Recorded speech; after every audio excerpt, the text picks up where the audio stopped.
Ladies and gentleman, ದೇಶದ ಪಂಚ ರಾಜ್ಯಗಳಲ್ಲಿ ಚುನಾವಣೆ ಕದನ ಕಾವೇರಿದೆ. ತಮಿಳುನಾಡಿನಲ್ಲಿ ಅಖಾಡ ಮತ್ತಷ್ಟು ದಿನದಿಂದ ದಿನಕ್ಕೆ ಕಾವೇರ್ತಾ ಇದೆ. ತಮಿಳುನಾಡಿನಲ್ಲಿ ರಾಜಕೀಯ ಕ್ಷಿಪ್ರ ಕ್ರಾಂತಿ ಆಗುತ್ತಾ ಅನ್ನುವಂತಹ ಪ್ರಶ್ನೆ ಹುಟ್ಕೊಂಡಿದೆ. ರಿಯಲ್ ಸಿಂಗಂ ಅಣ್ಣಾಮಲೈ ಬಿಜೆಪಿಗೆ ಕೈ ಕೊಡ್ತಾರಾ? ನಟ ವಿಜಯ್ ದಳಪತಿ ಜೊತೆಗೆ ಕೈ ಜೋಡಿಸ್ತಾರಾ ಅನ್ನುವಂತಹ ಪ್ರಶ್ನೆಗಳಿಗೆ ಮತ್ತಷ್ಟು ಪುಷ್ಟಿ ಬಂದಿದೆ. ಹಾಗಾದ್ರೆ ವಿಜಯ್ ದಳಪತಿ ಹಾಗೆ ಅಣ್ಣಾಮಲೈ ಮೆಗಾ ಪ್ಲಾನ್ ಅನ್ನ ಮಾಡ್ಕೊಂಡಿದ್ದಾರಾ? ವೀಕ್ಷಕರೇ, ನೆಲ ಜಲ ಭಾಷೆಗಾಗಿ ಪ್ರಾಮಾಣಿಕ ಪತ್ರಿಕೋದ್ಯಮ.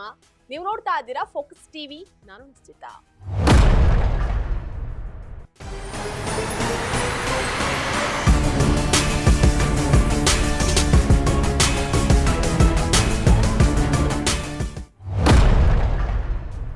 ತಮಿಳುನಾಡಿನಲ್ಲಿ ವಿಧಾನಸಭೆ ಚುನಾವಣೆಯ ಕದನ ಕಾವೇರಿದೆ. ಶತಾಯಗತಾಯ ಅಧಿಕಾರಕ್ಕೇರೋದಕ್ಕೆ ಎಲ್ಲಾ ಪಕ್ಷಗಳು ತಮ್ಮದೇ ಆದಂತಹ ತಂತ್ರ ಪ್ರತಿತಂತ್ರವನ್ನ ಅನುಸರಿಸ್ತಾ ಇದ್ದಾರೆ.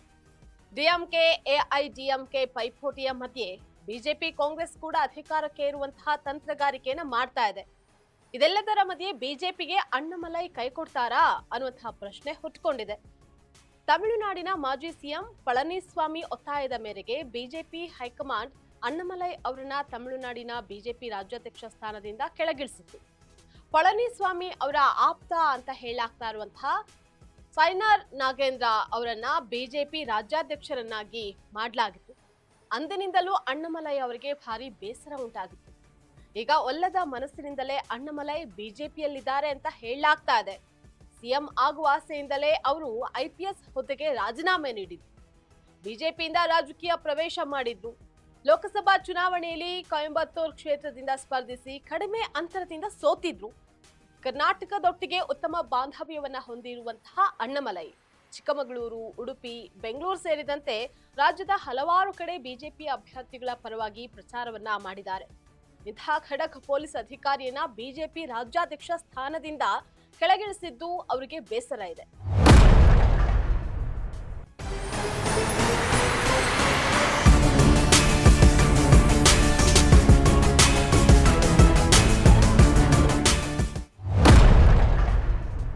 ಅಣ್ಣಾಮಲೈ ಅವರು ಬಿಜೆಪಿ ಬಿಡೋದಕ್ಕೆ ನಿರ್ಧಾರ ಮಾಡಿದಾರಾ?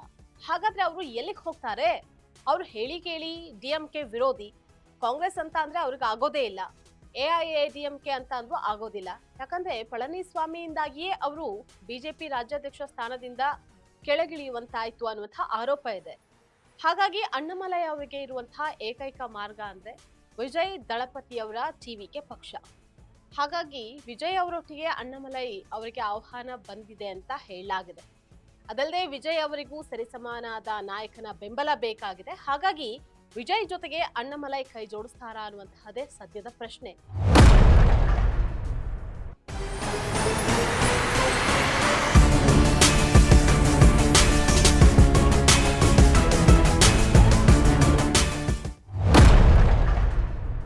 ಬಿಜೆಪಿ ಹೈಕಮಾಂಡ್ ಮೇಲಿನ ಸಿಟ್ಟನ್ನ ತೀರಿಸಿಕೊಳ್ಳೋದಕ್ಕೆ ಅಣ್ಣಾಮಲೈ ಅವರಿಗೂ ಒಂದು ವೇದಿಕೆ ಬೇಕಾಗಿದೆ.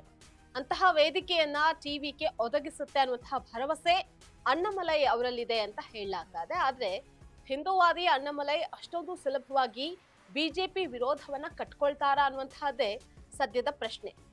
ಇದಾಗಿತ್ತು ಇವತ್ತಿನ ಫೋಕಸ್ ಸ್ಪೆಷಲ್ ಸ್ಟೋರಿ. ನೆಲ ಜಲ ಭಾಷೆಗಾಗಿ ನೋಡ್ತಾ ಇರಿ ಫೋಕಸ್ ಟಿವಿ.